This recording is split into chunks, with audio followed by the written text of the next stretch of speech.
Mr. Markelle Fultz. How you doing, sir? I'm doing well. I'm blessed. Man, I appreciate you coming on the Rematch, basketballnews.com, Fly TV. Your journey is really one of the most inspiring NBA stories of the last years. I mean, you turned your entire career around. And, when many in the NBA, all the so-called experts, whether they're being paid a king's ransom at ESPN or FS1 or whatever, or the know-it-all of social media, the self-proclaimed experts, a lot of them really, wrote you off. They really kind of left you for dead in the NBA sense, of course. But you were able to really prove a lot of them wrong. And I personally love stories like this because they're so inspirational. You know what I mean? But I want to go all the way back. Well, let's slow walk through the whole process, but I want to go all the way back to DeMatha. So, my son Malcolm is a sophomore at DeMatha this year.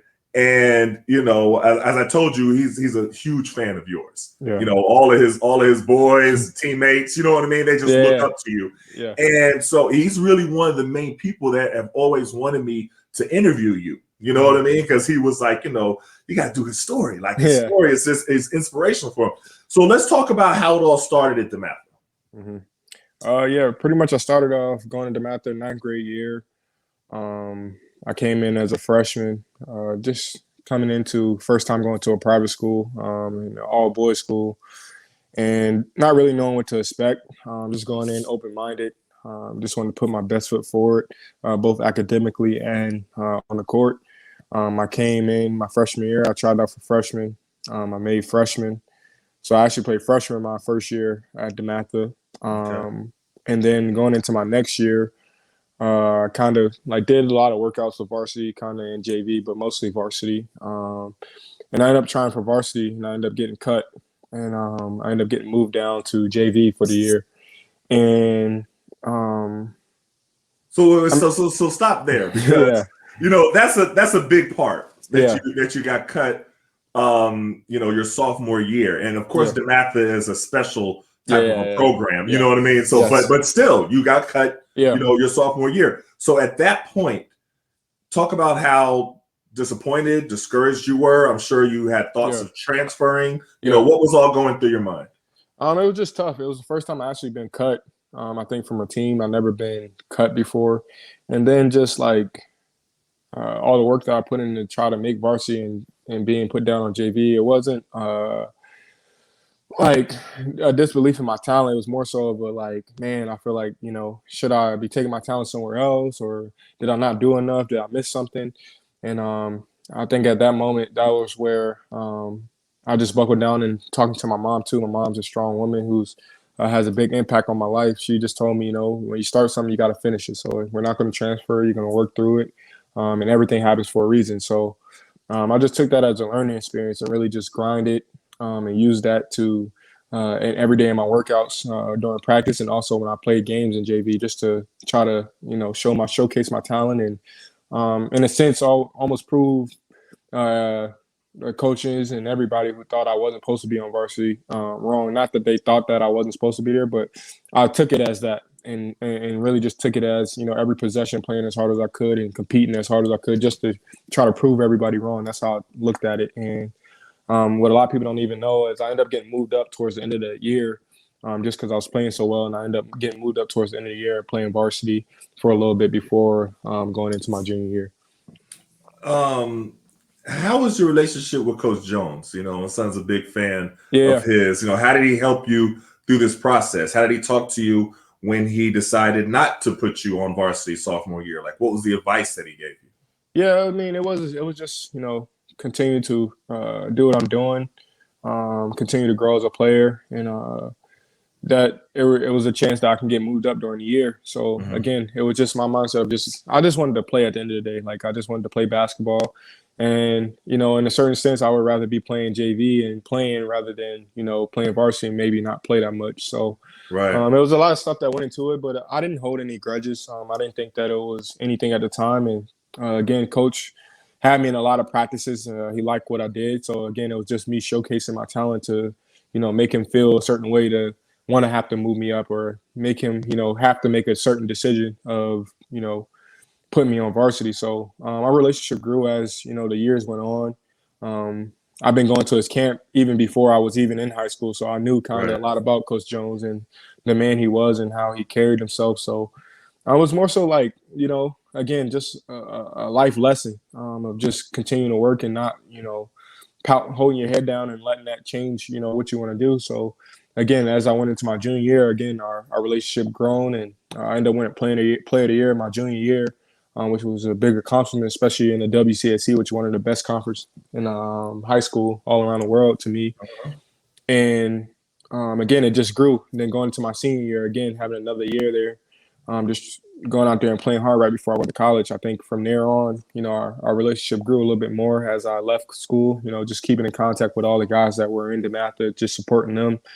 And also Coach continuing to build his legacy, in which now he's at Virginia Tech.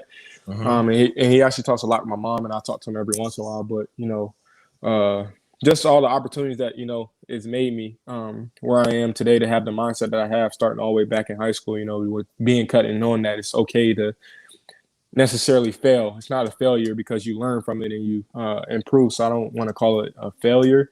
I think it's just a lesson, and it's taught me to carry that same thing in my life that what I do now.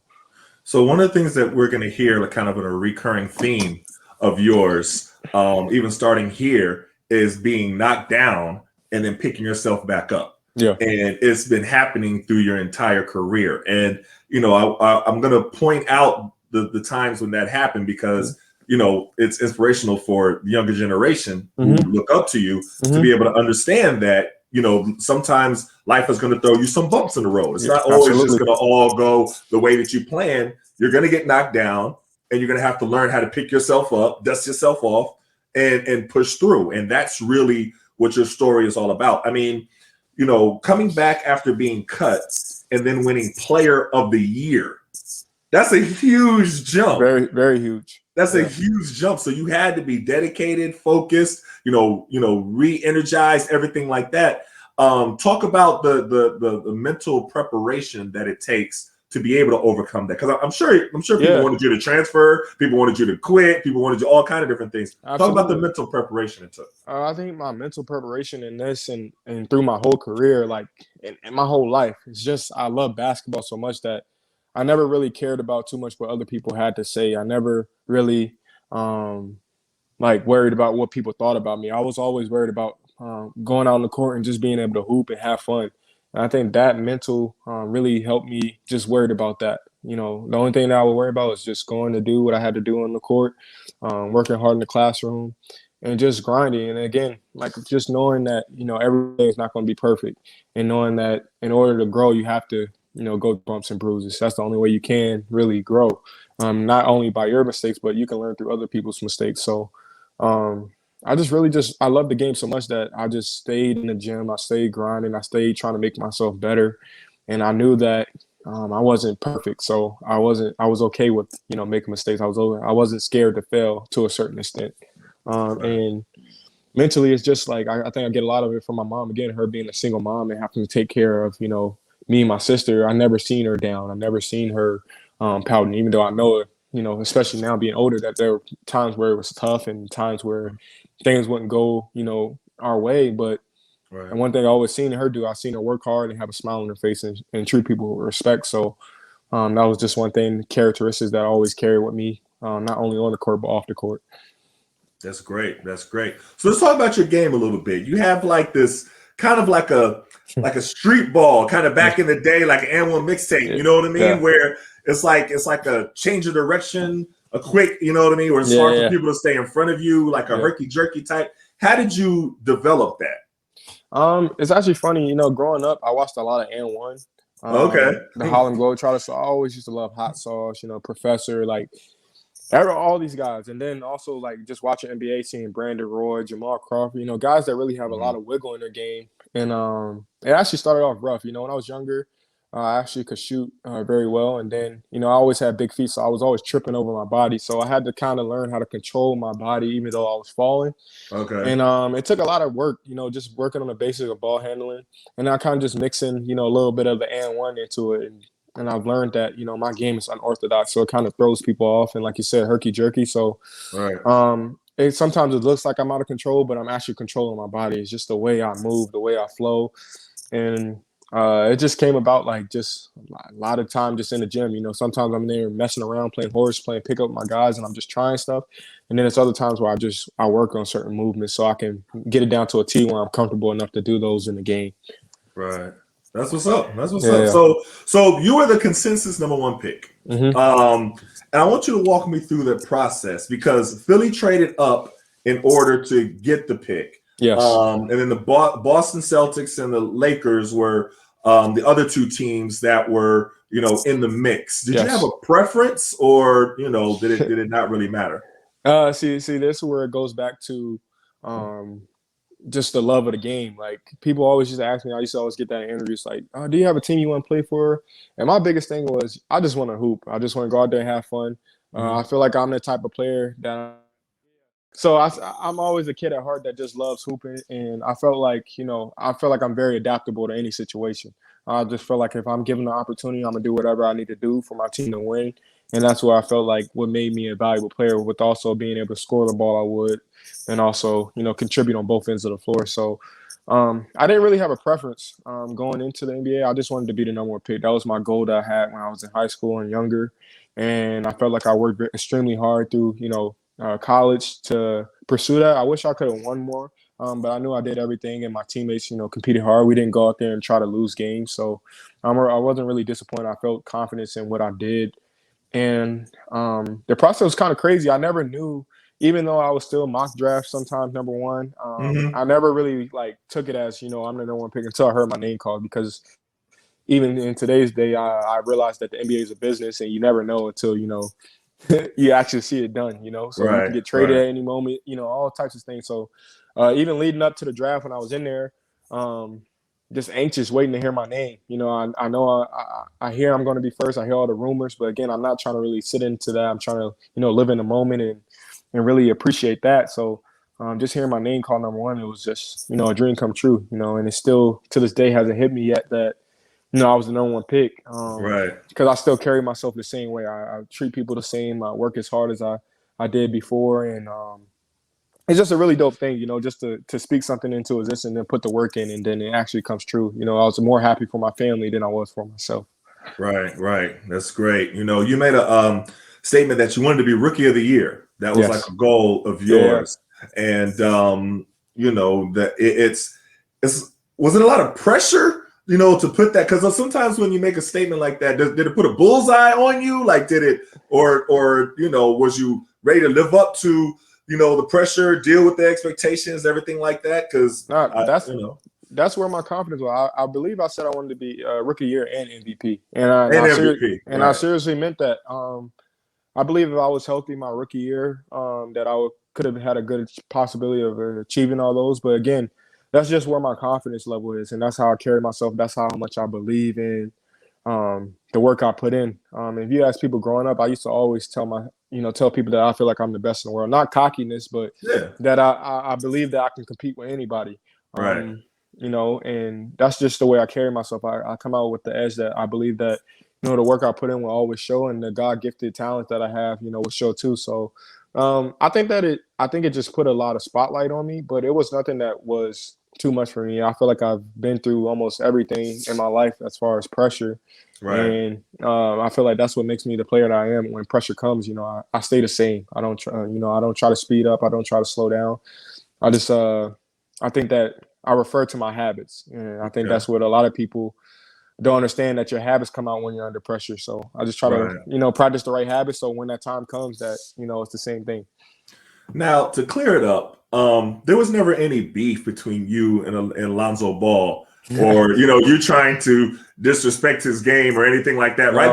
Because I didn't take it like that, but I saw a lot of articles that were trying to spin it that way. So just to clear it all up, not at all. I mean, he's an unbelievable basketball player. I never talk down on any man. You know, they put their pants on just like I do.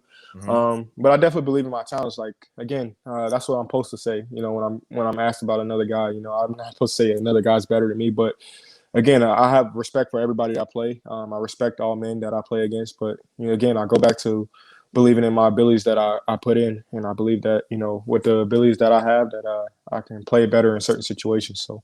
Understood. So let me ask. So you get to Philly, right? And I want to ask you this because how you meshed with Ben Simmons, and the reason why I'm asking this is because, you know, to me, you both were ball dominant. You know, so I didn't really understand how it was thought originally to work, to how you all would complement each other, like what the plan was, because you both were ball dominant. He, you know, point guard. You, so how did that mesh? Like, how did you see it working, or possibly it working? I just seen it as a basketball player. I feel like, you know, in most of today's NBA, you see two guards on the floor. I just, again, my biggest thing was doing whatever I needed to do for the team win. So if that had him push on the board, I just wanted to give him space, make it easy for him, and just try to create and make everything easier for him. So, again, my main goal was just to go out there and do whatever I needed to do to win. So it didn't matter who was on the floor with me. I'm just going to do whatever I needed to do to help our team win. And I feel like, you know, we had times where we played really well together. I just feel like it was so much hype around, you know, certain things of certain people being a point guard, you know, the way that, you know, my shoulder was going without me shooting as much as I did in college at that point in time. You know, it was all this speculation and all these hopes, and, you know, people had what they wanted to happen. And when stuff doesn't go the way they want it to go, you know, everybody just starts talking a lot. So again, that goes back to me just worrying about myself and just working on my game, and, you know, my teammates. You know, I know they all knew I was out there competing for us to win, and the same with Ben. So that's just the way it went. So you mentioned your shoulder, and so, you know, you injured your shoulder, and you initially tried to play through it and not tell anybody about the injury. And right, am I correct? Yeah, with that? absolutely. So walk me through that process, because people don't really understand how it works sometimes. And you know, I'm sure the pressure of being number one had a contributing factor a little bit about why you wanted to play through the injury. But walk me through that process. Yeah.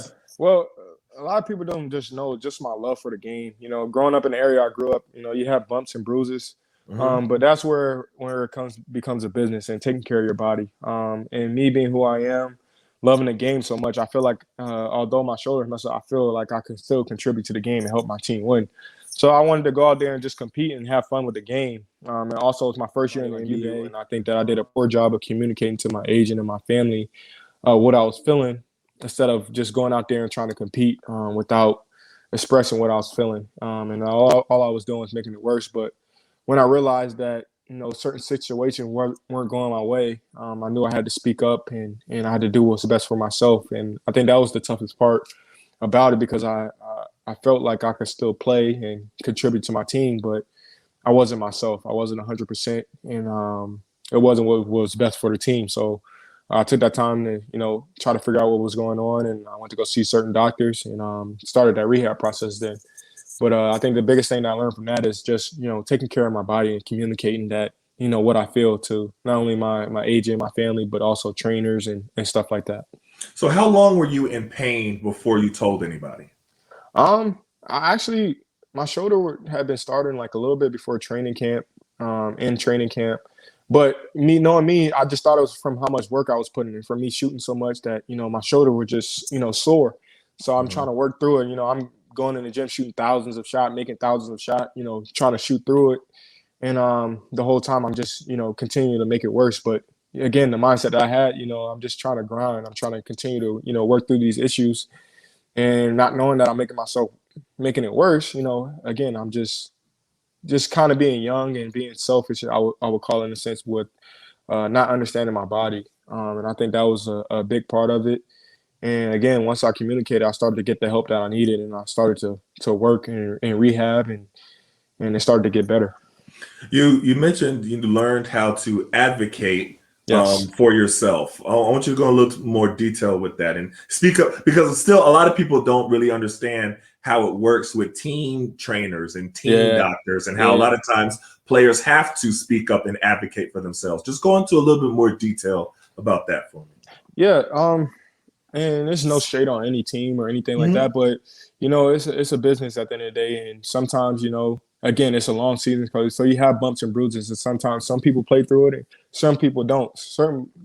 Everybody's body is different, so especially not knowing a person and not knowing the situation, if you don't communicate and advocate for yourself, you never know what can happen, and it can be something as small as your toe hurting. But what I've learned so much about my body is your body compensates, and we're so good at as athletes and as humans that if we're trying to do something, our body's gonna find a way to do it. So it might not be the right way, but we can do certain stuff and hurt ourselves down in the long run. And Right. so my one thing would be is try to be in tune with your body as much as you can, and as small as your toenail hurting. I mean, you always get this phrase of you're soft or you're whatever. But what I've learned is I'd rather over communicate about how my body's feeling and still be able to work out. I still want to work out, but I'm going to let you know, hey, my big toe's hurting. Hey, my right hamstring is feeling like this today. My knee's feeling like this, so that they can start to know that you're caring about your body and you're documenting certain stuff, so you don't end up compensating and hurting yourself down in the long run. It's interesting. You go to different gyms, they could be even as young as high school, and you see phrases like painted on the wall, Yeah. like "pain is weakness leaving your Yeah. body" and Yeah. stuff Yeah. like that. And I hate that. Yeah. Like Yeah. I do, because it puts the wrong mentality Yeah. into players to thinking that Yeah. them being injured is somehow their fault. Like they're Mm-hmm. not being tough enough to Yes. play through an injury. And I just personally cannot stand that mentality at all. Yeah, and I think that's how I kind of grew up. Like, not in a bad way. I don't think that I think that the way that you look at things, like again, like growing up, like I'm playing through whatever. Like I don't want to be soft. I want to show down tough. But when you get to a certain point where your body is your brand, your body is your car, your body, so you need to take care of that thing, like it's like a Ferrari. Like you hear phrases like that, but it's Mm-hmm. true. Like you have to take care of your body. You have to get the right recovery. You have to get the right sleep. If not, it's going to end up hitting you. It might not hit you right away, but down the road, it can give you certain side effects, or you never know. It can lead to something, happening right away. But there are also freak accidents that happen. But I think that's the one thing that I would recommend to any player at any age is just communicating about your body. Doesn't mean that you have to sit out of a drill, but it can start to put awareness on people's mind. You can start to document certain things, and you'll have a better understanding going forward of why you do what you do. But I think that sometimes a player does have to sit down. A player does have to say, okay, I can't go. You're going to talk bad about me. You're going to tell. So I use the example a lot with my son about RG3. Mm-hmm. So when RG3 first came to DC, my son was the biggest RG3 fan on earth. Yeah. And then I took him to like when they have the open scrimmages. So he met him. And RG3 was like cool with him, and they took a picture. And biggest RG3 fan, forever since then. And you remember that game where RG3 was limping out there, and so I'm watching that game with Malcolm, and he was like, "Why is he playing? What is he doing? He's gonna injure himself more." This is what a young Malcolm is saying. And sure enough, in that his entire career, the trajectory of everything went downhill from there. And then you saw the trainer say, "Well, I didn't tell him to go out." Nobody want to take responsibility. No, but it should be the trainer's job to tell you that you are going to hurt yourself more if you continue playing. And that's the problem that I personally have with a lot of NBA trainers. It's not throwing anybody in particular under the bus. This is a league-wide issue, is that they're employers of the team, and they want to do what's best for the team, not what's best for the player.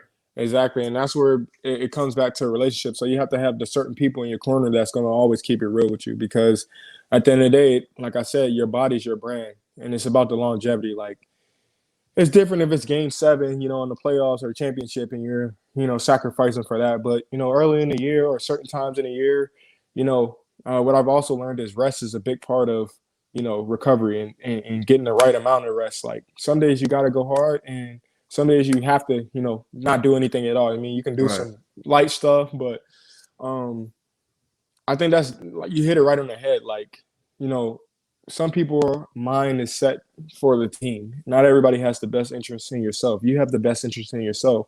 So I think that's why it's huge to communicate how you feel, you know, to whoever it is, whether it's your mom, your dad, your trainer, whoever, and do what you feel is best because you know your body the best. Nobody else can tell you how your body is supposed to feel, how your body feels at that time, you know. Right. And I think that's where I learned how to advocate the most for myself, and I've got more respect from a lot of people when I do that. You know, and Definitely. again, it doesn't mean you soft, doesn't mean that you don't like to do certain things. It's just being smart about certain things. But at the same time, you do have to push yourself in certain limits to be able to, you know, it's going to be certain days where you're sore and you still have to push through. That's part of it, but it's a difference between sore and hurt or pain, Yes. you know. Right. So just trying to learn, the sooner you start to communicate certain things, you start to learn what's pain and what's okay to work through and what's not to work through. And that's where I think I've learned the most.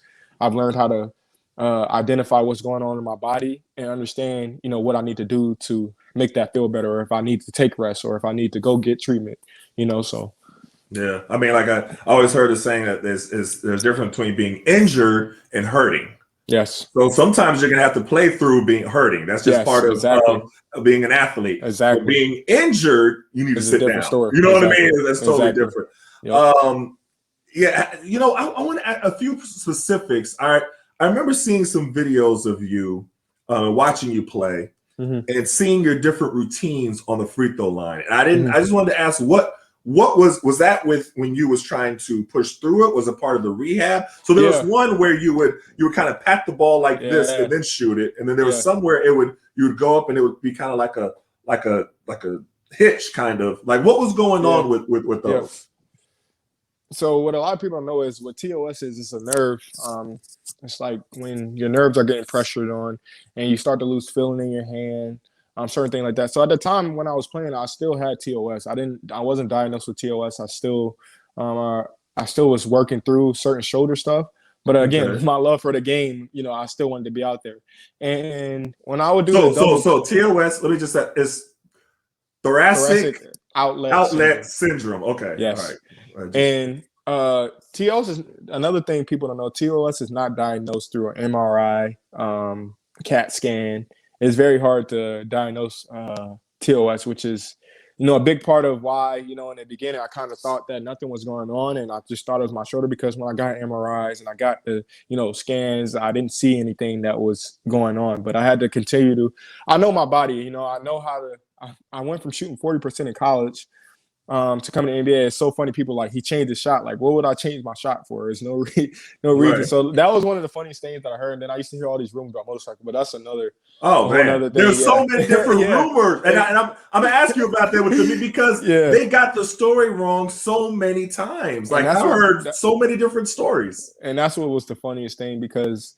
To me, like I never went out to address because I didn't care about that. Again, my main focus was getting back on the court, doing what I needed to do. But some of the stuff I used to see, I used to be like, yo, that's crazy that somebody actually like believes with. But it also taught me another thing. You can't believe everything you read. Right. But yeah, so like pretty much what people didn't know is, so when I was going, the whole thing on my shoulder, when I would try to shoot, it almost felt like I had a too small suit jacket on. So I would try to go up, and it felt like somebody was almost holding my arm. And that's like, I would try to move fast, but I felt like I couldn't move fast. So what I end up doing is continue to try to shoot on it. I end up building up more and more pressure on my shoulder where I'm not using it right. I'm starting to hinge my shoulder up. I'm starting to use the wrong muscles, and I'm building bad habits. But what people don't understand is I'm out there playing still, you know, still trying to shoot, still doing this. I was still making free throws. I wasn't very high percentage, but I was still making free throws. And so the first thing when I would go up, sometimes I would lose feeling in my hand. And so that's the reason I double clutch, because I would get here and I wouldn't feel like the ball was in my hand. So, but when I come up, my feeling would come back because the way it is when I'm going through a certain motion, my muscles are pushing on my nerve, which is cutting my feeling off. And when I go through, it releases off the nerve, and that's when I'll get my feeling back. So when I would do the double clutch, it was because when I would get here, I wouldn't feel like the ball in hand. So it was no way I was shooting if I don't feel like the ball in my hand. So I would go up a little bit, and it would come back. So I would just come from here and shoot the ball. And so when I went to practice, I'm like, all right, that's not working. So let me try something else. So another thing I tried to do was this wouldn't have me holding the ball. So the desensitization of just moving the ball back and forth until I get it to where I get feeling, which is right here, then I can just shoot. I was fine shooting from there. If I had just caught the ball here and shot up, it was perfectly fine. So that was why I went to that, because I was just trying to be more efficient at the free throw line. I didn't care what people were saying. I was just trying to get my flow in. So when I got to where I needed to go, I can just shoot the ball fine. But again, that was another realization of me compensating. And I said, Markelle, you don't need to compensate. You need to get healthy. And that was another instance where I talked to my agent. I just told him, like, you know, I have no problem playing, and I just feel like I want to be myself, so I can just go out there and play, you know, without thinking, just playing my game, be who I am. And so that's where it kind of went from. But just a lot of like repetition of shooting the wrong way, it just builds bad habits, and it builds your muscle memory wrong. And so that was like the biggest thing, trying to get back to, and I'm still working on now. Something I'm always going to have to work on is just trying to get my brain to process the ball being over my head the same way. And it's something that, you know, is an everyday grind, but I'm enjoying it. You know, I feel way more comfortable now, and I feel the improvement. And again, I know my body, so I know what I need to work on to get to where I need to go. Wow. No, you mentioned the media and how they, I mean, I would say they keyed in on you like vultures. Yeah. That's how I would phrase it. Yeah. I mean, and it's not just the Philadelphia media. Yeah. This was like all the media. Everywhere. You know, and I remember seeing this clip of your teammate at the time, JJ Redick, having your back. Tell me what happened with that. So pretty much, you know, it was kind of weird to me, but again, no knock on anybody. But when I was in Philly, you know, I would work out in the back, but the media will always be in there. I was never really allowed to work out after. And again, I never cared, but I knew what was going to happen. You know, everybody wanted to see what Markelle was doing. I was the #1 pick at the time. You know, everything's going on. But you would just see guys continue to, you know, gravitate towards trying to record me and try to, you know, put out whatever they could, because, you know, as a reporter, I understand they have a job and they need to make headlines, but they were just always trying to get on me. And JJ happened to be shooting in front of him, and me and him have talked a lot. He was like a big brother to me, and he understood like what the media was doing. It didn't really affect me to a certain extent, because again, I knew what was going on, but he just stood up for me. You know, he was pissed of them recording me and just continued to focus on me so much. And I don't remember exactly what he said, but he went off in front of the camera, just, you know, pretty pissed about them, you know, just continuing to mess with me and record me. And I really appreciate that a lot. And again, it was just showing like the big brother that, you know, he was to me. And it was just a grind, you know, of just, I had to block out the media because, you know, it was so much BS out there that, you know, if you continue to read it, it can bother you. So I just stayed off of, you know, social media and just worried about, you know, my family and trying to grind, you know, and get back to the game I love. You know, and I think it's great that JJ stood up for you for that. That's how a vet's supposed to do for his young player. You know, but the media, like it's so frustrating. You know, I remember when I was playing and I had open heart surgery while I was playing with the Wizards. And so I had my surgery. I'm in a hospital bed, and, you know, a few days after recovery and stuff, and I'm reading an article from the Washington Post. Ivan Carter was the reporter, and he got all the facts wrong. Like what I had, what it was related to, related to other people who like died from heart surgery that had nothing, that wasn't even close to mine. I'm like, you can't do that. You have to, before you report something, and this is the Washington Post, you have to be clear on what you're reporting. And, you know, I wrote an article back to him, and, you know, I got it, you know, in the Post, and he wasn't happy. You know, reporters don't like when you correct them. Absolutely. But it's their job to get the facts right.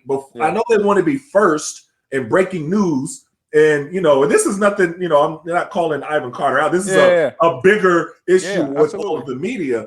You know, just how important because with you, there were so many different stories, not stories of whispers, actually articles of saying like you had a motorcycle accident, you dropped the weight on your shoulder, all this different stuff. And I'm like, and I think that's where, again, like where I say you can't believe everything you read, but a lot of people think that just because a reporter put it out, it's factual. Right. And like, one thing that I learned, until I talk to the source of the person or until I talk to, somebody that's involved.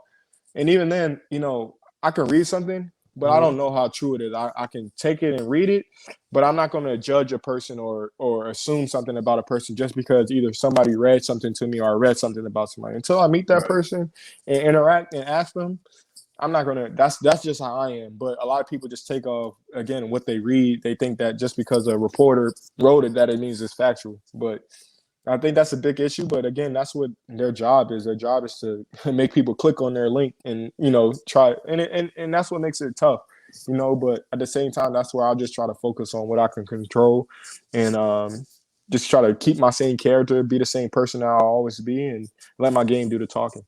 Now, how many different doctors and specialists did you had to go to and visit before you was diagnosed? I went through a lot. I think it might have been like 6 or 7.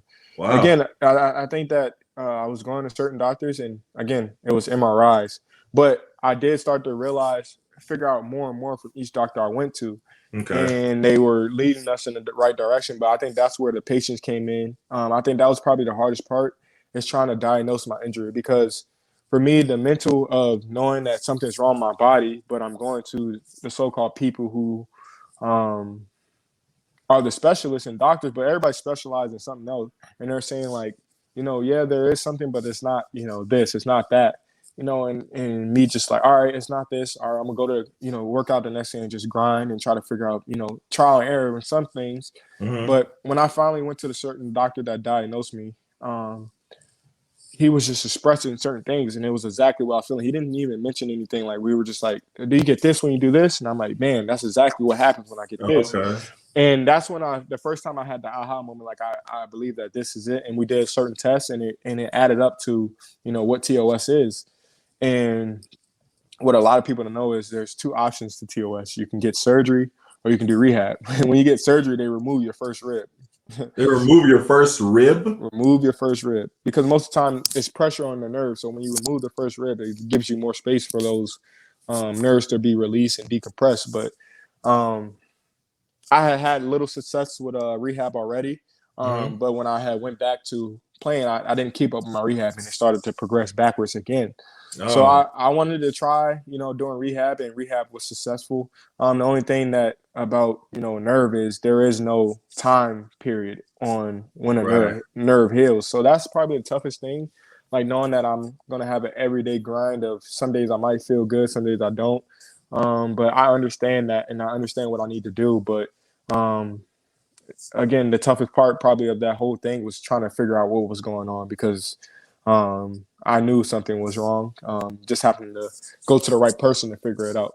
Now, how were the 76ers throughout this process? Were they supportive? Did they not want you to go see specialists? Did they want you to stick to their team doctors? How were they through this process? It was kind of like, my agent did a great job of just getting me what I needed. Again, I think that's where the agents come in, and also take care of your own body. You're always, you can always get a second opinion. Like I really suggest that for most players, even though, I love the doctors that we have in Orlando. Philly had their doctors there, but again, it's always good to get a second opinion, because one person might have something. You never know, and it doesn't hurt. And second opinion can always reassure you. But they were, I don't really remember too much, but I don't think it was like I remember just going to do what I need to do with my agent and handling my business. Like, again, at that point in time, I feel like, me personally, I didn't feel like I had enough, and I didn't want nobody to protect me, but I didn't feel like I was being treated like, a number 1 pick. I didn't feel disrespected, but I didn't feel like, like how JJ stood up for me. You get what I'm saying? I didn't have my organization standing up for me, and which, they're not entitled to, but again, that's what made me go into, I got to do what's best for myself. Right. And once I do that, I'll be able to do whatever I want. I don't care. As long as I have opportunity, I'll be able to do whatever I need to do on the court. So that's where my focus came into, get healthy, Kel. So. Wow. How were JJ definitely supported you vocally. Did any of your other teammates support you? Even not even vocally, but just internally? Did you feel that? No, I felt at home. I love Philly. My teammates were amazing. Okay. They treated me like home. They were all good. They all believed in me. They seen my talent that I had. So, you know, they were all encouragers. Actually, another guy that was really big with me was Jared Bayless. Okay. He was another guy that, you know, was a mentor just talking to me, Joel Embiid. You know, we all were just cool. So, like, the experience there was amazing. Like, I didn't feel, like, hated or anything. Like, I felt Okay. very loved. Even from the fans, I think a lot of people get confused because they hear people in media talking about how the fans treated me bad, but I never felt like the fans treated me bad. I felt like, you know, Okay. they always showed love when I was in a game. You know, they were very supportive. They were very happy. I got standing ovation when I came back, you know, Right. and I understand that Philly love, like, you know, they die and breed their team, you know, so they're going to get on you if you're doing bad. They're going to love you doing good. And that's kind of how my mom raised me, you know, like you're going to get that tough love of, you know, you need to do what you need to do. And that's like coming from the area of DMV, like that's all we breed. So like Yeah. that never bothered me, but I think a lot of people got confused with, you know, the media talking about all the Philly fans do this, do that. But, you know, I always felt love when I was there. So this is a part now that I want, you know, really young people, young players, you know, I'm gonna show this part over and over again to my son and his teammates about how you persevered through the ridicule. Yeah. And so, you know, I didn't play in the area of social media, in the era of social media. I don't even know how y'all do that. It's a Yeah, completely it's different crazy. thing than what, you know, I didn't have that. Yeah. You know, but the memes, Yeah. the jokes, the Yeah. ridicule, Stephen A. Smith on ESPN saying that you're a bust, you know, Yeah. how did you handle all of that? I mean, some stuff I thought was funny. You know, I am human. So, again, I think another thing, I have tough love around me. So, ain't nobody going to be more tougher on me than myself. And then also my close group of friends and family. And so, you know, I'm always going to be honest with myself. I think that if those things were true about, you know, what they were saying, I think that's where it starts to affect you. But I knew those things weren't true. So it really didn't bother me. But I think the biggest thing is, again, understanding that everyone's human, and that what somebody else says about you doesn't mean that is you have to look at yourself that way. I think that you have to hold yourself to a certain accountability ability of a believing in God, two believing in your work ethic, and three having fun with everything. I think that's always been my mindset of just, you know, enjoying the moment and enjoying the process of what I have, because again, I didn't know how anything happened, but I knew that I was playing a game I loved, and then out of nowhere, I couldn't play it to the best of my ability because of an injury.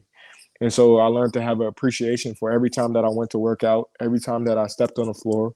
And I think that's what carried me through everything. Like not really caring about, you know, what people say, because I knew what was true about myself. I didn't Right. let somebody else say, oh, he did this, that, and the third, bother me, because I know that I go and I put myself in the position where I'm working as hard as I can and I'm doing everything that I can to help my team win. So I think that it's all about, you know, believing in yourself and understanding that um, everybody's not perfect. You can't be afraid to fail. You know, I know no matter what, nobody's made every 3-pointer in the NBA. Nobody's, you know, 100%. So it didn't really matter to me. I think the biggest thing that kind of I felt disrespected in some ways, because a lot of people saying I had mental issues Right. and this, that, and the third. But I knew that the people that was around me knew that I was, to be able to go through what I went through and still be here. I don't see how people can say that, because I know a lot of people that would have quit, would have gave up, you know, would have not wanted to play anymore, would have not went out there and played with the injury I had. But I didn't care. I was out there front line in front of millions and millions of fans, shooting the way I was shooting, playing the Right. way I was playing, because I didn't care about that. I knew who I am. I know what I bring to the table. And I think that was probably the toughest part, because there were times I would want to say stuff, but I know that my work and what I do will always outshine that. And, you know, it's not about, you know, always clapping back at somebody, because again, sometimes you clapping back shows that that statement is true. So my biggest thing is always just believe in the work, and everything will take care of itself. Wow, I mean that's amazing that you have that amount of wisdom, especially at such a young age. Yeah. You know, but I'm sure you still had times of being discouraged. Absolutely. Yeah, talk. That's another thing. Yeah, I'm sorry. That's another thing. Like I don't want people to think that it wasn't times where I was down. It wasn't times where I was upset. It wasn't times where I asked why this happened to me. But the thing about that, I didn't let those things linger. I'm human, so you know it's gonna happen where, you know, it happened when I was feeling the best of my life. You know, I would have a bad shooting day and I'll come home and be like, yo, like what's going on? Right. But that's where it comes to, again, not letting that sit in too long and understanding that it's okay to not be perfect. It's okay to fail, and using that to practice building the right habits of having the right next shot mentality, next, play mentality, and understanding that it's okay to feel bad, Right. and the biggest thing is not to dwell in that negative energy too long. Right. And I think my mom was a big preacher of that, understanding that, things are not going to always go my way, but I can't sit there and pout the whole day because the day keeps moving. Right. If I do that, I'll waste the rest of my day. So it's okay to feel sorrow, to feel down, to be upset, but don't let it last too long, because then that's when it starts to affect you. So I think that was one thing that always worked with me is it was okay to have this moment. It was times I cried, but I knew that fuel for me crying would add to my workout later, or would go to better, because I knew that better things were coming. I was already rock bottom, if it's so-called, to say that the only way I could go was up. So there's no point of beating yourself up more than you have to. It's okay to be sad. It's okay to cry, but understanding that, there's better things ahead. That's great, man. That's really powerful. So, Yeah. so now you're in Orlando. And in Orlando, it was like a new beginning for you, like a chance to kind of just start all over. And you looked happy. Yeah. Like you looked like you had the, joy while you was playing. Is that kind of how it felt going back to Orlando? Yeah, it was just because I've been away from the game so long, not being able to play the game I love. That was what I worked all the way up to. And then again, like you said, having a new opportunity with a clean slate, it was just another opportunity, and that's all I asked for. Every day I wake up, and when I pray, I just ask for an opportunity to grow, and that happened to be my opportunity. And that's why I tell everybody, you control what you can control until your opportunity comes, and then you have to take advantage of it. And I just felt like all the work I put in, I had a chance to be back on the court. And again, like I said before, I had a different appreciation for the game, like knowing that I have no control over when maybe I can't play no more, or what something might happen. I got to enjoy the moment that I'm in.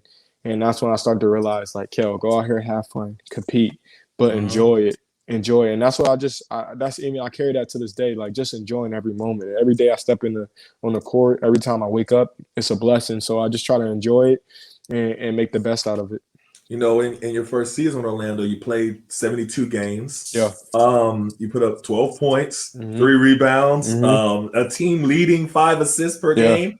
You had that jerky playground magic back. Yeah. And explosiveness, especially in transition. Yeah. Like nobody could stay in front of you in transition. And you were amongst the top in the league in that department. Wouldn't you agree? And then on the defensive end, you was using your size to kind of like almost bully ball a little bit some of the shorter point guards. You know what I mean? And some of the smaller point guards. I mean, it looked like it was clicking on all cylinders, right? Yeah. Yeah, absolutely. I agree. I think that, again, it just showed, like, when you go out there and have fun, my God gifted ability and what I worked on just started to show again. And you can just see, like they say, like, why they drafted me number one. And I think that's my biggest thing. Every time I go out, I just go out there to compete and have fun. And I think my abilities that I have is the reason why I got drafted number one, because the things I do, some come natural, some things I work on, but I just try to use my God size, my playmaking ability, which is one of the things I love the most. Is I feel like it's something that I still can do every day. And I just try to bring that to my teammates, of just knowing that I have their back and that I'm always going to be there for them. And I feel like defense has always been effort. Defense is an effort thing. And, some guys are more skilled than others, but the biggest thing is, as long as you give effort, that's all you can hope for. I can live with the results if I give my hardest. I did notice that a lot of people that had all the mouth, all the negativity, all the saying you was a bust, they got real quiet. Yeah, it got quiet. They didn't say, okay, I was wrong, he proved me. They just got quiet. Yeah. So you noticed that too? Yeah, absolutely. But that's my favorite part about it. I love when people doubted me. That was like one thing that, like, I took with me my whole life. Like, if you said I couldn't make a shot, I would sit there and shoot it until I made it. And that's the one thing I pride myself on, is I love proving people wrong, because I don't know, it's just something about that makes me feel good. But I knew they were going to switch sides. You know, that's how the wave goes. A lot of people want to go against you when you're down and jump on the bandwagon when you're up. But that's why you got to know who the real ones are, because they're going to be the same no matter what. And that's why I love my real fans and the real supporters out there.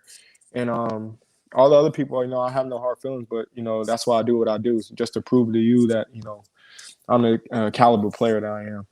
And, you know, your mental toughness and perseverance really paid off. You know, you got a $50 million rookie extension with the Magic. Then I was seeing NBA Insider, of course, Adrian Wojciechowski. Yeah. He said, I want to quote him, he said, Orlando has been thrilled with his progress there, and he's become a key part of the franchise's future. Yeah. It's got to be great to hear that. Yeah, right? Absolutely. It's a blessing, man, just to know that, to have somebody who appreciates, you know, the hard work, and they can see the person you are as a man first, but also what you bring to the basketball court. I mean, it's what you dream of. It's what you put the work in for. And to have somebody supporting me the way they do, it just makes it easier to come in every day and just give it my all, because I know the people there actually want what's best for me. And again, that's why I love it here. You know, I appreciate the opportunity that I have here, and I want to take full advantage of it. Yeah. Now, so 8 games into the season last year, you had a devastating injury. You tore your ACL. So now you have to pick yourself up again. Yeah. And talk me through that process of everything that you had to do mentally and emotionally and physically to pick yourself up once again. Oh man, it was crazy. Just going into the season, a lot of people didn't know that right before that, my son was born July 12th. Right before I went in the bubble, I had my son born. So that was a blessing. And then going into the bubble, I had a motivation. But coming out of that, coming into the next season, I had a lot of motivation, especially spending time with my son, having a new family, and just all the stuff I've learned going into the season. I started out the season very well. We all did as a team.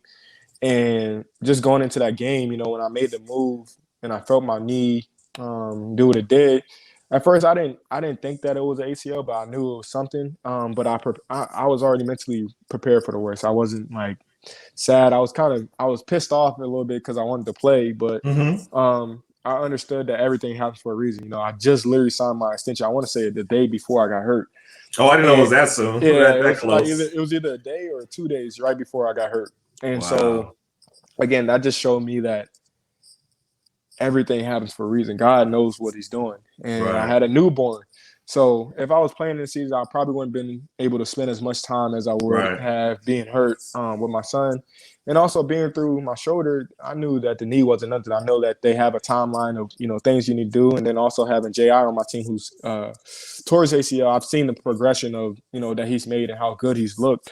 So I wasn't really too worried about it. You know, I looked at it as, again, it's a blessing, an opportunity, you know, to rest my body. I also get to work on other things, my shoulder, my legs, my body. So my mindset automatically turned into, how can I make this an advantage for me?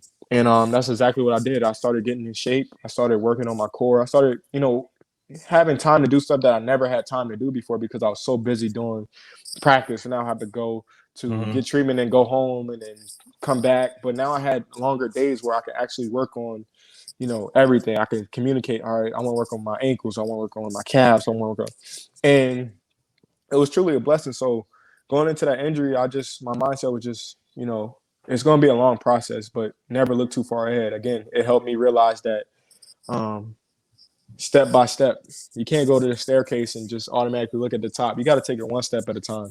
Right. And that's what I learned. So I take it one day at a time, just go in my day, just attack the day as hard as I can, and then live for the next day. Also have goals for long term, but I'm not worried about later. I'm worried about today, what I do today, and going forward. So, I mean, I've been feeling amazing. My body's probably felt the best I ever felt.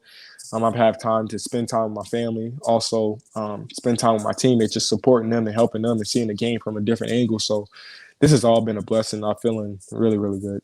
That's great. You know, I was looking at your media day the beginning of this year, and, you know, I saw the first thing that they asked you was about your timetable. Yeah. And, you know, I looked at you and you didn't look pressured. Yeah. You didn't look rattled. Yeah. You just calmly said, you know, there's no timetable now. I'm just working on hard and rehabbing. And you looked at peace. Yeah.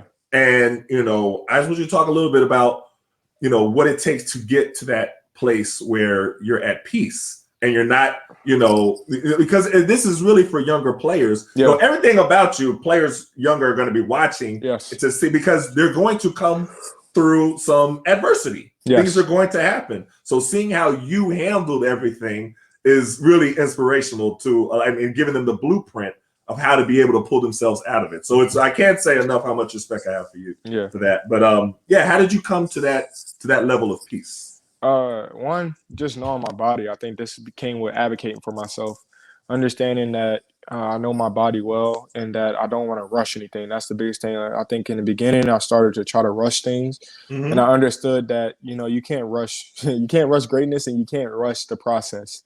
It becomes an everyday process. Some days are going to be good. Some days are going to be bad. And I think another big shout out, and is one thing that happened when I got traded, was the organization. I never felt pressure to play.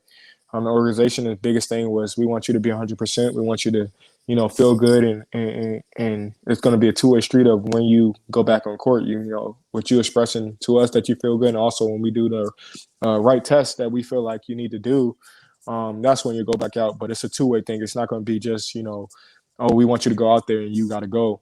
They always made it very, very sure that I knew that there's no rush. They want me to take care of myself, and especially signing a new extension, I'm not in any rush at all. I want to make sure that I'm giving my team the best me, and I want to give myself the best opportunity to go out there and be the best me. So that's where I kind of got more mature of understanding, because it's still times now where I'm out there just watching my teammates play, or if I'm working out and I'm feeling really good, I'm like, man, I want to go out there. I think I'm ready to go home. Right. But I got to understand that it's a process and it's not a rush, because if you do that, you can set yourself back further than you already are. So just understanding that, my love for the game is something that I kind of have to hold off sometimes, because seeing them compete and wanting to help them so much, I want to go out there, but understanding that I just would be hurting not only myself but the team if I'm not 100%. No, I understand that. So like I said, much respect to you. My mother would always tell me this saying, and she would say that sometimes the things that you go through aren't meant for you. They're meant to help somebody else. Exactly. And you're the perfect example of that. And everything that you've, gone through, that you've persevered through, that you had to deal with, and everything is really going to help a lot of people. So I just want to tell you, much respect to you, man. I'm rooting for you. You're going to have a lot of people, especially here in the DMV, all rooting for you, all at DeMatha, all over, all the young guys love you. So much respect to you, and keep doing your thing. No, I just want to say one more thing before I go, just to everybody out there. Anything you want to do in life, it can be a school, want to be a doctor, whatever. Just, my biggest thing that helped me was setting goals for myself, believing in God, listening to the people that actually care to me, and not letting anybody tell you that you can't do something. Man, that's great advice. That's great advice, sir. Yeah. Yeah. So I definitely appreciate you, man. Yeah, absolutely. Keep doing your thing. And thanks again for coming on the show. Absolutely.